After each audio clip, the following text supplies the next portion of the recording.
The ideas that I'm about to present can be life-changing.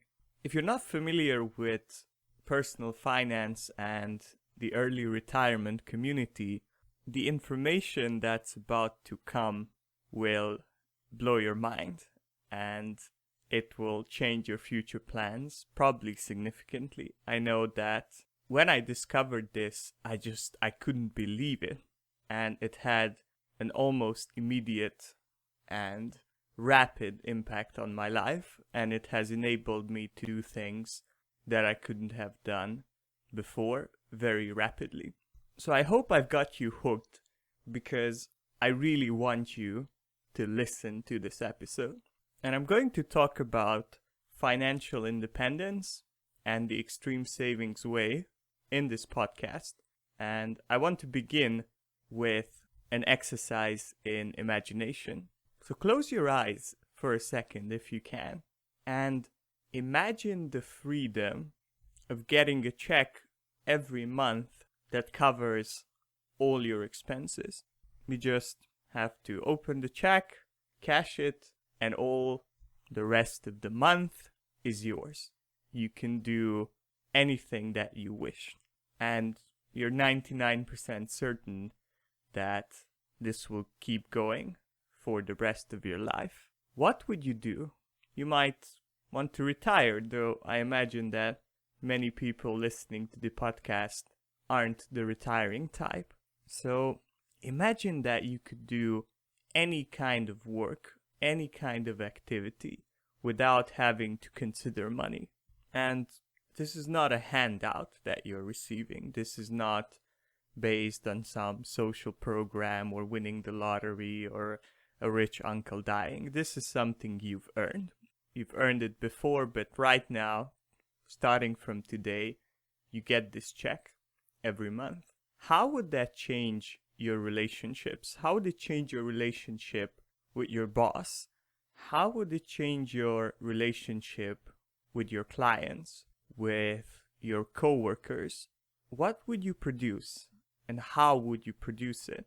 What kind of techniques would you try out? How would getting this check change your ability to take risks? How would it change your lifestyle?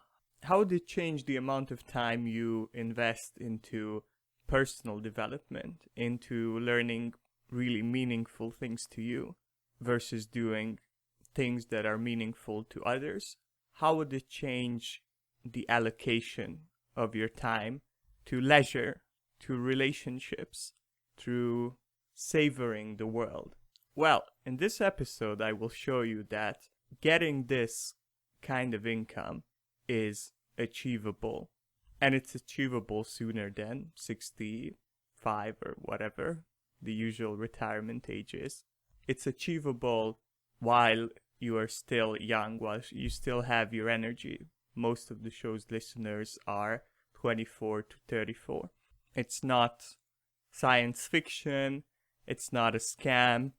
It's not for extraordinary heroes among us or geniuses. It's achievable by any intelligent person in a developed country with the right systems. And it's not easy, but it's also not inhumanely difficult. It's very much built on routine. It's very much built on staying power. It's very much built on psychological stability. And the way is the extreme savings way. For most people, this is the most accessible, safest, least disruptive way of earning financial independence in 5 to 10 years. So this scenario that I presented, it's not going to happen today. But very realistically, you can get there in 5 years or 10 years at most. Hello and welcome to Valiant Growth, the podcast dedicated to empowering you to earn self-esteem, build amazing relationships, and achieve freedom through radical personal development.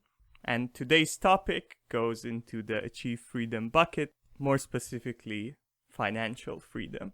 I'm very, very excited to bring you one of the most financially empowering concepts that I've learned in the past year, and that has had a major impact on my life, including, but not limited to, directly enabling the creation of this podcast. Had I not discovered this idea, I would have not had the funds to take the risks and make the mainly time investments that it took to launch and maintain this podcast. One of the most popular Valiant Growth episodes is episode number 14, How to Spend $2 a Day on Food, found under valiantgrowth.com/e as in episode 14. Now, that one was more of a tricks and tips episode. It focused on a framework, but very specifically a framework that applies on budgeting money and thinking about budgeting money on food. Today, I will zoom out a little bit. In fact, I will zoom out a lot and bring you the big picture of frugality, how it's done and what can be achieved with it, how it almost alone can get you to financial freedom. The concept of extreme savings is very simple. It's an almost mathematical approach. You have to build up around 25 times your annual expenses to retire comfortably. There are a number of assumptions here. It's based mostly on stock market investments, and it's not a 100% certainty thing. But a well-built portfolio of around 25 times your annual expenses will very likely weather almost any storm that can come, and it will deliver you income to cover your expenses for the rest of your life. And it's very important that the whole system is based around your annual expenses, the number that you spend. So whether you're a super high spender or an extremely frugal person, it's still 25 times your annual expenses. So the figures vary, but this is the constant relationship. And this means that almost anyone can get to it. So once you know this relationship, the key factor that decides when you get to 25 times your annual expenses, and the factor that you have control over, is your savings rate. That is, what percentage of your current income you are saving. And if you think about it, just calculate it real quickly what the sum is. What is 25 times your annual expenses? It's a pretty big sum. You'd probably be a little bit stressed if I told you that you had to have this in 5 years, I'm guessing. And if you don't save a lot as a percentage of your income, if your savings rate is relatively low, then this will take a lot of time. So if you're 30 years old and you're saving 10% of your income, you can retire at 89. And this is a back of a napkin calculation, and all the numbers that I will give are up to debate as far as the specifics go, but they're accurate as a ballpark estimate. So if you're saving 10% every 10 months, you have saved up another month.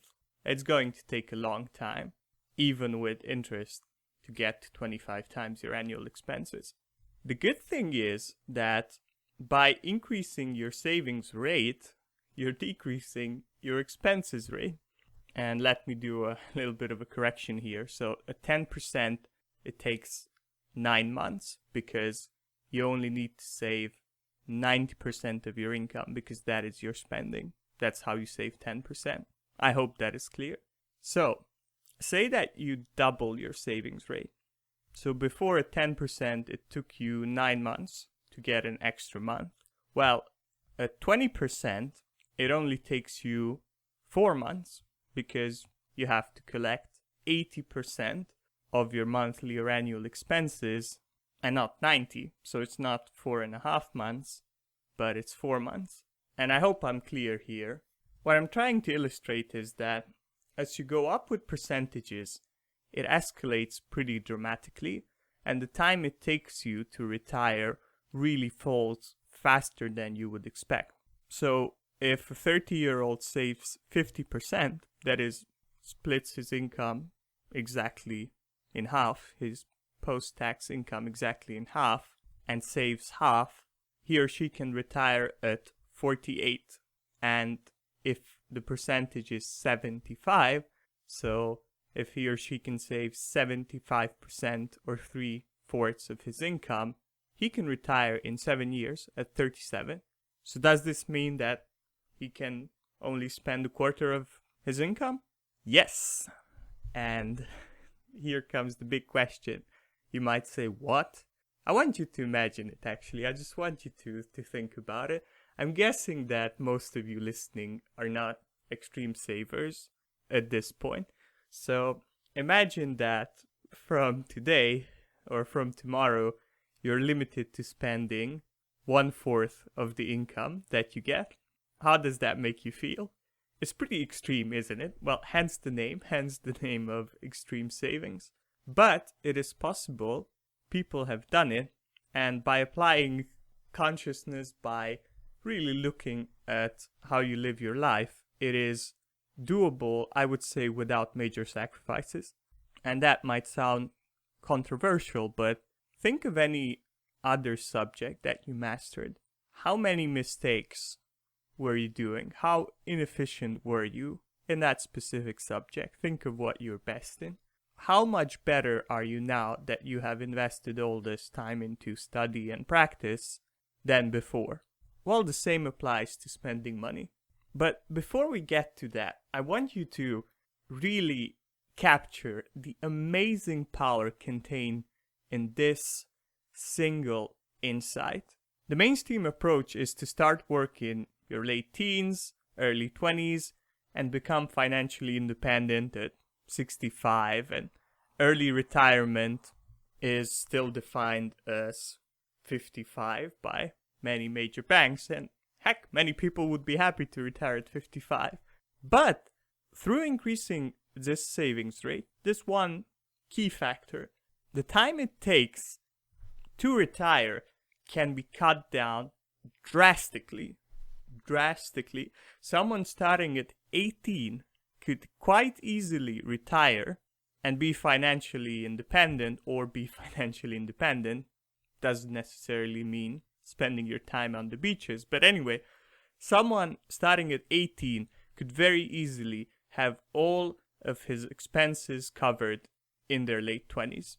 Or for the average listener of this podcast, you could, by adopting these practices, become financially independent before 40. Probably quite smoothly, I would add to that. And if you're 39, or if you're over 40, in 5 years, how amazing is that?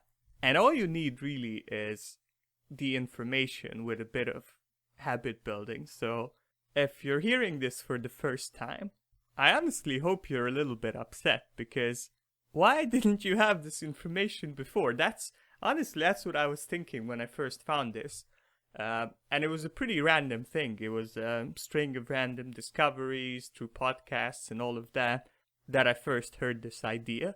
And I was like, I'm pretty young. I'm 23 right now, and I've only recently moved to the UK, so this strategy is less applicable in, say, Romania, where I come from, though it's still applicable there with a longer time horizon. But still, I listened to this, and my thinking was, why isn't this information everywhere? This is amazing. So I want you to share this excitement and in this upset. Well, now you're getting the information. So what kind of impact could this have on your life?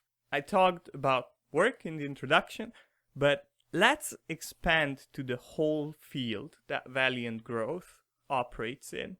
Negotiating personal relationships from a position of non-neediness. That is something that I really believe in. I believe that being able to cover a baseline of your own needs is very important for healthy relationships. Now, what kind of power and freedom and position it gives you to be non-needy in your relationships from a financial point of view, how about the strength of a support network of friends where everybody is financially independent? Imagine what kind of shocks that safety net, that voluntary safety net, can absorb and still keep going. And I will add to that the skills that it takes to build financial independence also comes with it. So it's not just the money. It's not like winning the lottery. Imagine a group of friends in a small settlement where everybody is financially independent, well diversified, has all sorts of contingency plans even for the most extreme situations. How resilient is that community? It is incredible for me to even imagine it. And I don't know if a community of this kind exists. I'm sure it does actually, but I don't yet have access to it, but I'm sure it does. And wow, being part of that community, you earn it. It's not very easy to get there. It definitely takes more than what the average person puts in. But once you're a member of a support network of this magnitude, I mean, forget the government. They're always promising all these amazing benefits and how they'll bail you out in any kind of situation, especially if you're well connected. But it's all a Ponzi scheme. You never know when it's going to fail. Social security, old age pensions, they're very fragile, and I'm pretty sure most listeners are well aware that it's very fragile, and if they're young, they're not exactly sure if they can rely on it. Well, and that comes from an agency of incredible power, incredible prestige, incredible influence. Well, a support network of financially independent people blows that out of the water. Like, there's no comparison, and these guys have all the tanks and the guns and nuclear weapons, and yet 10 people who are financially independent with none of the above, maybe some guns for end of the world situations, they can provide a support network that just dwarfs it. That is amazing to me. Okay, so let's go on to the other fields of valiant growth. How about dedicating greater focus to self-knowledge and mentoring others in self-knowledge with this free time? I don't know what kind of person you are as far as most productive times of day goes, but for me, when I wake up and I open a really difficult book or I start journaling, it goes so well. It's almost this timeless experience, this experience of flow where I really get it. And these self-knowledge mornings, they're so rich for me. And I work evening shifts, so I can afford to do it from time to time. But yeah, take your best time of day and imagine that you don't have to wake up to go to work. You don't have to put in the 30 to whatever crazy number, 60, 80 hours a week that you have to. You can take that time. You can still work the same number of hours if you want, but you have the option of taking part of that time, especially taking the best time, your most productive time, to focus inward. How much wealth, how much richness, how much insight could you gain through doing this? It's mind-blowing to me. It's incredible, the potential. How about raising children and actually being with them? Isn't that amazing? Imagine two parents where both of them are financially independent and they can actually give a proper childhood to their child or children and really spend the time and really nurture them, really help them grow, really help them flower to independence. Contrast this to power couples working crazy amounts of hours, or even contrast this with many people who are striving to be good parents. They will say, okay, it's going to be a bit of a stretch, but one person's going to stay home. We're going to work it out. Well, imagine if both people, both persons, both parents can stay home. What a rich experience that can be for the child. Man, I mean, I wish I had that. I'm sure you wish you had that with healthy parents. That is incredible. That is groundbreaking, and financial independence can enable you to do it. And also, you don't have to you don't have to freeze your eggs / sperm and be the virgin zombie mother to get this going, because it doesn't take that crazy amount of time. It is 5 to 10 years. So you can still be in an age where it's not crazy risky to have a child. How empowering is that? How incredible is that? How about another field of focus on valiant growth? How about earning self-esteem by being self-led in your focus of activity? Building this reputation with yourself that I am the leader of my life. I am in control of my life. You can do it with a 60-hour-a-week job, but in those 60 hours, it's a little bit debatable who's in control of your time. Big picture, you are. It's your decision. But still, in that moment when the boss comes in and you got to do the presentation, you're not exactly building a reputation with yourself of, I'm the guy who leads his own life and I'm in charge, right? Well, what if you are in charge every hour?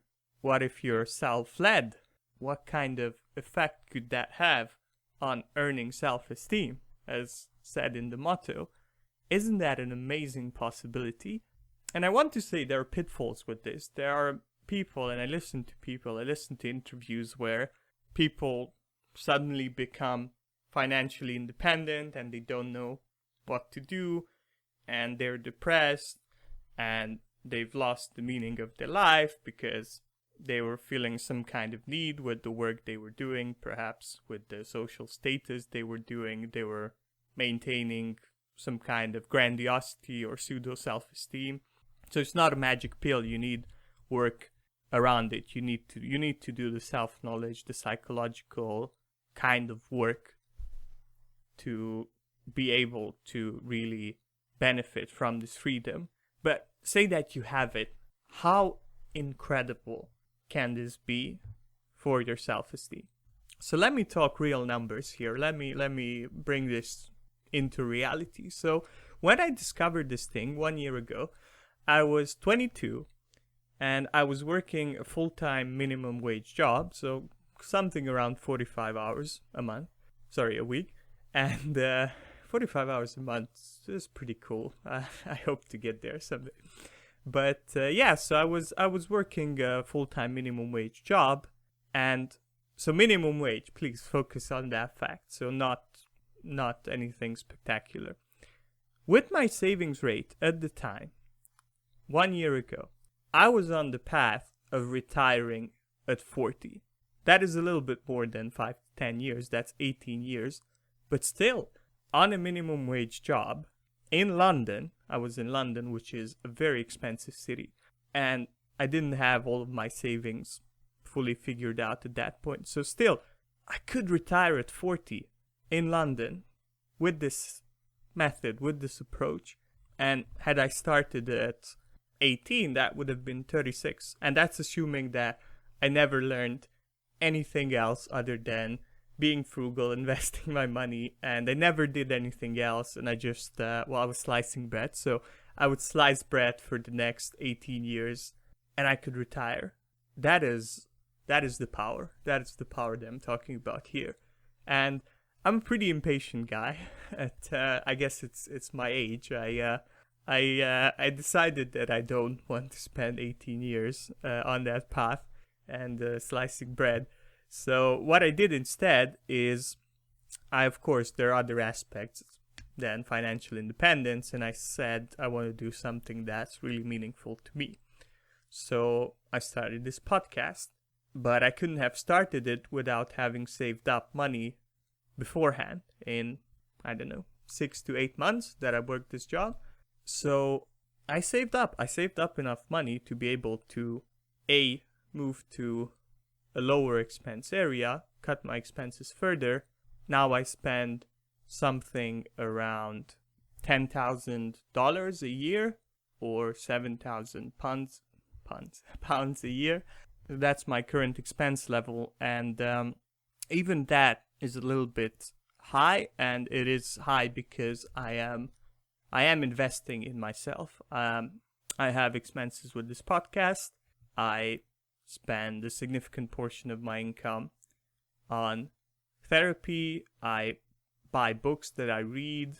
But with all of that, my yearly expenses are around this sum, and I can work part-time to cover them in perpetuity. I can work around 20-something hours per week, and I can cover this. And I'm not saving currently, but this approach enabled me to free up the time. I needed this time. I needed the time for this podcast. This podcast takes, I would say, at least 40 hours a week to produce. And those of you who are podcasters will understand. It takes a lot of time. You don't just record. It's writing the scripts. There are many aspects to it. So it takes around, producing 5 episodes a week, it takes around 40 hours. So I needed the time. I couldn't have done this with a full-time job. And so as I said, in 6 months, I saved around 6 months worth of expenses on minimum wage in London. Please note that. And that played a critical role in enabling me to create this podcast. And I hope to resume my savings in the future. And maybe you'll be able to help me with that. But that's a subject for the future at this point. But yeah, so I said doing something meaningful, even if it takes some time and it extends my financial independence a little bit into the future, is still very important. But this approach enabled me to do it. I had no savings. 1 year ago, I had £50 in my bank account. That was it. And I was already inclined to frugality, but I moved here. I didn't have that much money. By the time I got my job, I had £50.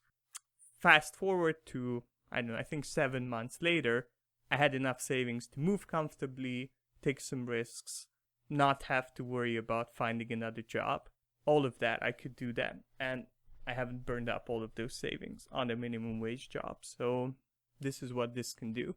Now, let me go into, I spent some time sharing the excitement with you because I'm so excited about this subject. I could cut it out, but I don't want to cut it out. It's I want you to be excited too. But now that I'm sure I hope I got this under control. I hope I conveyed the information. Let's talk about how this is done, how the seemingly incredible rates of savings are achieved. And for most people, according to expert savers, the main areas to focus on are housing, transport, and food, as they often make up the largest portions of spending. And if you want to pause the podcast for a second and think about what your biggest areas are. And for most people, housing, transport, and food will be the biggest areas of spending.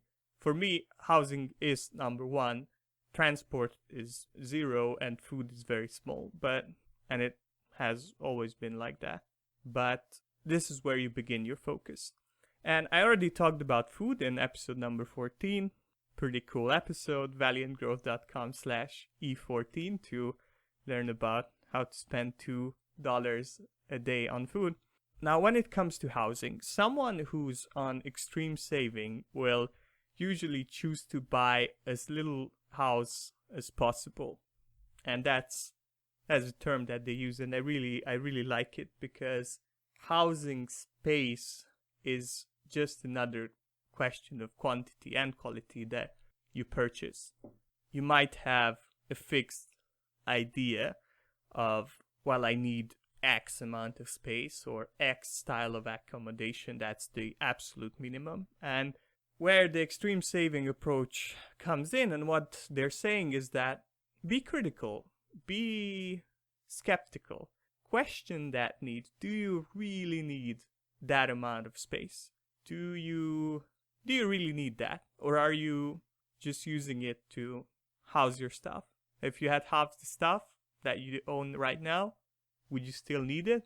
And the big example that they bring up, and I never had the the fortune or the misfortune to be in this situation, but maybe you are in, and this is a very kind of dramatic example, but I really like it. What they say is, hey, if you're the average guy, look at yourself. You are spending crazy amounts of work, crazy amounts in transit, crazy amounts keeping up with what's going on in your industry. You're putting all your best energy all into your job to earn the money that you then spend to rent or buy or heat or upkeep, just generally a house that's mostly empty, a house that you don't spend a lot of time in because you spend all the time working, or you buy a lot of rooms that are empty, that they, even if you're at home, you don't use them, and you just work very hard to get a house that you don't use. And what's the point in that? Also, maybe those rooms are used to store a lot of stuff that you're actually not using. You bought it, you played with it, they call it toys. That makes sense. You buy it, you play with it, but then, it's closet time or attic time or whatever, box time. And you're running a storage company for stuff that you don't use. What's the point? And you have to consider it. And you can cut a significant amount of your expense just on this one. Everybody spends a lot of money on housing. Most people do. So just open your mind. There are people who live in completely alternative housing. There are people living in RVs or caravans. Yeah, I covered the breadth of the English language. Probably not, but yeah, there are people living in mobile homes. There are people living in tents. There are people living in all sorts of alternative housing solutions. And we lived in caves at one point, and I'm not saying go back to living in a cave because you're saving money, but just be skeptical and consider how big a house you need, what kind of house you need, what kind of area you really need. If you're living in a really nice area, and if you have a house in a really nice area, not only are you going to spend more money on the higher rent, but also you'll be spending a lot of money just maintaining the kind of appearance that's necessary to live there. You gotta do the gardening, you have to have the nice car. If you have children, they're gonna do all the expensive activities. When I was a child, I think it was 10 minutes away from a forest, and we'd play on the street, and that was it. But there were areas in where I lived where, yeah, the activities would have been a lot more expensive. Oh, the summer camps, the this and that. And yeah, your children they need to socialize with someone, and that's going to cost you. So yeah, being smart about housing will enable you to save a lot of money. Moving on to transportation, you got to consider again what other alternatives exist to what I'm doing right now.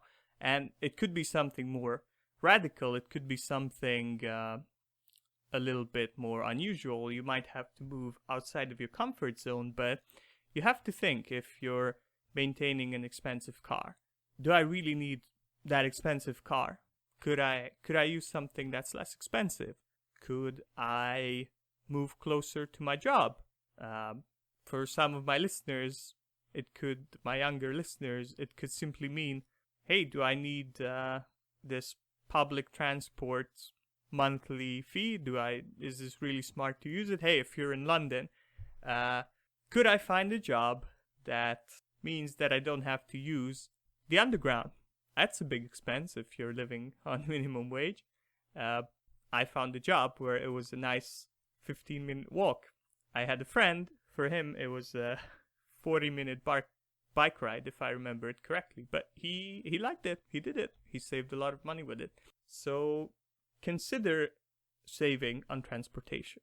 And food, I've already covered food, but if you don't want to go and listen to the whole episode, I will give you the key idea here, which is consider how many calories per currency you're getting. So if you can get 3,000 with certain kinds of food per dollar, let's say with rice, but you're buying the pouched rice, you might find that it's 300 with. So I'm talking about like raw rice, raw bagged rice, versus, this is one of my favorite examples, versus Uncle Ben's pouched microwave rice. You might very easily be spending 10 times the amount. So this is the idea. This is the key consideration, and there are many complicating factors here. I'm not suggesting living on value spaghetti, which is the cheapest food, at least here in England. But you'll have to listen to the episode to find out the details. There are two main camps of extreme savings, and one of them is less extreme than the other. The more hardcore one comes from a guy who really popularized it, called Jacob Fisker. The other, which is a little bit more mellow, perhaps a little bit more approachable, and it's also more popular because of that. It comes from a guy whose internet name is Mr. Money Mustache, runs a blog. Now, Jacob Fisker, he actually did it. He retired in 5 years, and he lived on $7,000 per year. He was a physicist, and he keeps changing the jobs, and he's still working, but he's been financially independent for a long time. So there you go. He retired but didn't retire. But of course, it enabled him to do something that he believes in. And he's more into the philosophy of frugality, I would say, than the tips and tricks. And to be honest, I'm not that familiar with Mr. Money Mustache, but I do know that he's more accessible, a little bit more middle class, a little bit more practical. So I'm going to link to both of them in the show notes, and you'll have to see which one appeals to you. And I think it's a question of personality, of where you want to go. You might guess that for me, I'm much more drawn to Jacob Fisker. He influenced me very significantly, and I will review and give an overview of his book in the next podcast. I'm more drawn to him because I like radical, I like extreme. I'll be honest about that. But yeah, go and check him out, and you can get a lot more tips from there. And I also will link in the show notes, and I recommend you to check this out, to his book, which is called Early Retirement Extreme. And this is the book that I will review in the next podcast, but if you don't want to wait for that, check it out. I will be honest with you, I would just recommend going and buying it. Seriously, just buy it and you will read it, even if you don't have the time to read it right now. It's such a good book. It's so powerful. It has so many great framework kind of approaches that will enable you to both save but also question the philosophy behind consumption. And I have an affiliate link here, so if you type valiantgrowth.com/ERE as an early retirement extreme, and if you purchase the book through that, I get a small percentage of the price. But however you do it, I really recommend you to get this book and read this book, because it is an amazing book. And if you're on the fence, wait for the full review in the next podcast. Thank you for listening to the Valiant Growth podcast, and I dare you to flourish today. If you enjoyed this podcast, I invite you to subscribe to Valiant Growth. You can choose the way that is most convenient to you. Recently, and I'm very happy and I'm very proud about this, the Valiant Growth podcast application on Android has been released. So if you search the Play Store, just search Valiant Growth and you will find it, and it's the best way to listen. If you're on iOS, currently iTunes is what I recommend. You have an app in your phone, search podcasts. You can also subscribe on YouTube. I have videos there, though to be fair, I'm considering phasing out YouTube. In the beginning, it was popular, but as I encourage people to listen using their smartphones and using these applications, it's more data efficient. I don't at this point have any kind of visual. Well, I do have a picture, but I don't have a lot of visual content. But if YouTube is your thing and you have your subscription feed and that's what you want to follow, you can find the channel. Just search Valiant Growth on YouTube. There's also a Facebook page. I would wholeheartedly invite you to come and like the Facebook page, make it a preferred, or I think it's favorite. Yeah, it's called a favorite page, so you get notifications, and join the discussion. If you liked this episode, or if you liked other episodes, if you have comments, if you have questions, if you want to talk to people who share this interest with you and myself, that is an excellent way of doing it. You can also send me an email at valiantgrowth@gmail.com. That is also a possibility. But if you want to have a more public-facing thing, if you want to have a more community thing, like the page and say hello. I guess I might as well plug another Facebook group that I've recently created. It's called the Libertarian/Anarchist Personal Development Group. It's pretty small. It's starting up right now, but the idea here is to create a group, and this is specifically aimed at libertarians and anarchists, anarcho-capitalists more precisely. But even if you're just a believer in freedom more generally, but you're not so politically involved, or if you have different opinions, I still welcome you to apply for it, apply to join it, and I will accept you. I'm glad to have people join. And what I aim to have with this group, I want it to be the best resource on the internet. And it's a big goal, but that's what I want. The best resource on the internet, where people come and they say, hey, look, I found this great podcast. I found this great resource. Check it out. And my vision is that you go to this group and you can't take it. There's just a crazy flood of all sorts of amazing information, and you just have to you have to pick and choose. It's so rich. That's what I aim to achieve. So join it, search it out, and I will accept you. And if you are a long-time listener, please consider leaving a review on iTunes. That's very important for helping the show spread. So if you could do that, it doesn't even have to be a long review. Just leave a review on iTunes. And also invite your growth-oriented friends to subscribe. Show them the podcast, have them like the Facebook page.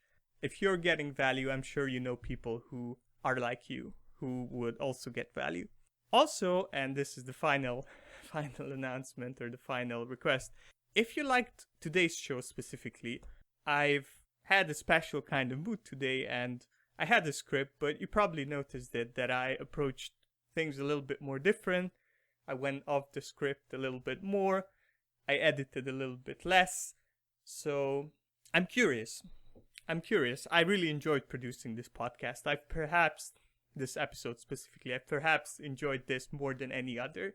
This kind of energetic, less edited approach. I really liked it. But I want to ask you, did you like it as well? Is this something that you'd like me to move towards? As you can see, it's much longer. I had the script for this podcast. I could have done this episode in probably 15 minutes. I could have just presented the ideas in 15 minutes. So that's a trade-off. I think this will be around 50 minutes instead of 15 minutes. So it's almost triple the time. But I think perhaps it is a little bit more listenable. So yeah, please leave some feedback. Leave some, come on Facebook, come to the page and say, that's the easiest thing. Like the episode. So if I get more likes on this one, more shares on this one, I will know that this style is popular. If you want to go the extra mile, write something. Say, hey, I liked it. Or, hey, I didn't like it. Don't waste my time. Whatever your opinion is, I would really love to hear it. Also, you can send me an email, as I said, at valiantgrowth@gmail.com. I will get a better email, but it hasn't been an email address, but it hasn't been priority. So if you liked today's show, if you didn't like today's show, but you got this far anyway, leave me some feedback. I'd love to guide the show based on your opinion. I retain some control, of course, but we can negotiate things like this. So leave me some feedback, and as I said, again, I dare you to flourish today. Take the ideas in this podcast about frugality and achieve freedom.